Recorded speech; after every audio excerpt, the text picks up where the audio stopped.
കൈരളിയുടെ 25ാം വാർഷികം സ്വാഭാവികമായും കൈരളിയുമായി ബന്ധപ്പെട്ട് നിൽക്കുന്ന എല്ലാവരിലും വലിയ തോതിലുള്ള വികാരവായ്പുണ്ടാക്കുന്ന ഒന്നാണ്. ഈ 25 വർഷം തിരിഞ്ഞു നോക്കിയാൽ ഒരു മാധ്യമം എന്ന നിലക്ക് കേരളത്തിൽ നിറഞ്ഞ സാന്നിധ്യം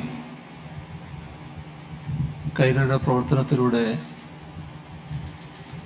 എല്ലാവർക്കും അനുഭവപ്പെട്ടിട്ടുണ്ട് എന്നുള്ളതാണ് വസ്തുത. ഇവിടെ കൈരളിയുടെ തുടക്കത്തെക്കുറിച്ചൊക്കെ കുറേ കാര്യങ്ങൾ പറയുകയുണ്ടായി. അതുമായി ബന്ധപ്പെട്ട് കൂടുതൽ കാര്യങ്ങളിലേക്ക് ഞാനിപ്പോൾ കടക്കുന്നില്ല. കാരണം രമേശ് ചെന്നിത്തല അടക്കമുള്ള പ്രധാനികൾ ഇവിടെ സംസാരിക്കാൻ നിൽക്കുന്നുണ്ട്. വളരെ കൂടുതൽ സമയം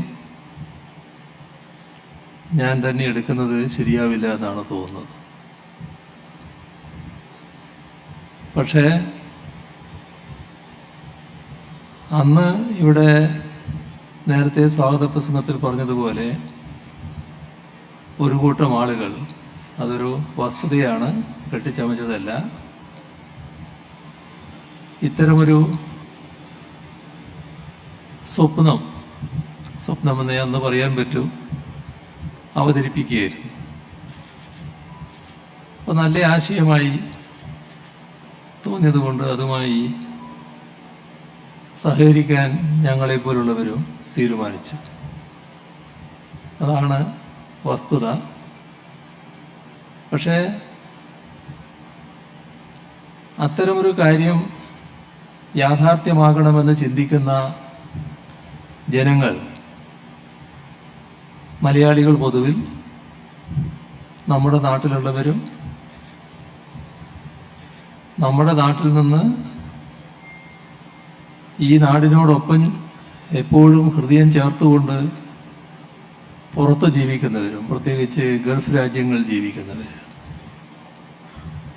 എല്ലാവരും വല്ലാത്തൊരു അഭിനിവേശമാണ് ഈ സ്ഥാപനം യാഥാർത്ഥ്യമാക്കുന്നതിൽ പ്രകടിപ്പിച്ചത്. അതിൻ്റെ ഭാഗമായാണ് അധ്യക്ഷൻ പറഞ്ഞതുപോലെ 2.5 ലക്ഷം ഓഹരി ഉടമകളിലേക്കും അതിൻ്റെ ഭാഗമായുള്ള ഓഹരി മൂലധനത്തിലേക്കുമൊക്കെ മാറാൻ കഴിഞ്ഞത്. എല്ലാവരും ഒരേ വികാരത്തോടെ അതിൽ പങ്കുചേർന്നു എന്നുള്ളതാണ് വസ്തുത. പിന്നീട് ഇതുപോലൊരു 25 വർഷം മുൻപ് ചിങ്ങം 1-ന് നല്ല മഴ തലേ ദിവസം വരെ ഉണ്ടായിരുന്ന ഒരു കാലമായിരുന്നു അത്. മഴയുണ്ടാകുമെന്നുള്ള ശങ്ക എല്ലാവർക്കും ഉണ്ടായി. പക്ഷേ മഴയും കൈരളിക്ക് വഴിമാറിക്കൊടുത്തു എന്നുള്ളതാണ് അന്നത്തെ അനുഭവം. ആ പരിപാടി നടക്കുമ്പോൾ ഒരു തരത്തിലുള്ള അലോസരവും മഴയുണ്ടാക്കിയില്ല. അന്ന് തൊട്ട് കൈരളിയുടെ യാത്ര നേരിട്ട് അനുഭവിക്കുന്നവരാണ് മലയാളികളെല്ലാവരും. ഏതായാലും അത് തുടക്കം കുറിക്കുന്നവർ അന്ന് അർപ്പിച്ചിരുന്ന പ്രതീക്ഷ കൃത്യമായി പാലിക്കാൻ കൈരളിയുടെ പ്രവർത്തനത്തിലൂടെ ഇതിൻ്റെ പ്രവർത്തകർക്ക് കഴിഞ്ഞിട്ടുണ്ട് എന്നത് അഭിമാനകരമായ കാര്യമാണ്. തുടക്കം മുതൽ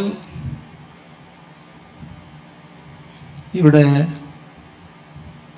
നയിച്ചുകൊണ്ടിരിക്കുന്ന, ഇന്ന് ഇവിടെ ഇല്ലെങ്കിലും, ശ്രീ മമ്മൂട്ടി വളരെ ഫലപ്രദമായി തന്നെ കൈരളിക്ക് നേതൃത്വം കൊടുക്കുന്നൊരു ചെയർമാനാണ് എന്നാണ് ഞാൻ മനസ്സിലാക്കുന്നത്.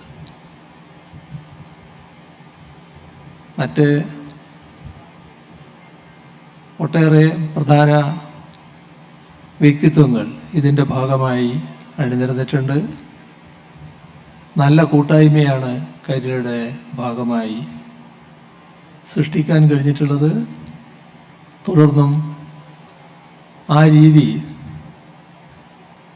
പിന്തുടർന്നുകൊണ്ട് കൂടുതൽ ഉയരങ്ങളിലേക്ക് കൈരളിക്ക് ഉയരാൻ കഴിയട്ടെ എന്നാണ് ഈ ഘട്ടത്തിൽ ആശംസിക്കാനുള്ളത്.